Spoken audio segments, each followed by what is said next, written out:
అయితే ప్రశ్నిస్తున్నారో గురువు. మీ మేధస్సుతో మీరు ప్రశ్నిస్తున్నారు కదా, అవును అవును గురువు. ఆ మేధస్సుకి అదొక పిచ్చి వాగుడు వాగుతుంది. గురువు. మీ మేధస్సు ఒక పిచ్చి వాగుడు వాగుతుంది గురువు. అనుకోండి. గురువు. దానికన్నా అర్థం ఉందా మరి? లేదు గురువు. ఎగ్జాక్ట్లీ అంతే.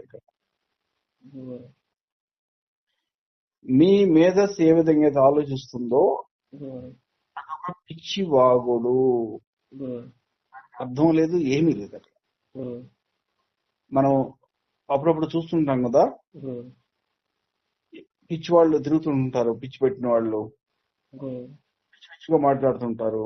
అవును అవును గురువు. మనకి వాళ్ళని చూస్తే ఏమనిపిస్తుంది? జాలేస్తుంది. ఓకే, జాలేస్తుంది, కానీ వాళ్ళు మాట్లాడేదానికి ఎలాంటి అర్థం పర్థం లేదనే విషయం తెలుస్తుందా లేదా? కొట్టేస్తాం గురువు గారు, వేస్ట్ అనేది. వేస్ట్ కదా అది. వాళ్ళతో ఆర్గ్యూ కూడా చేయం కదా ఇక. చేయం గురువు గారు.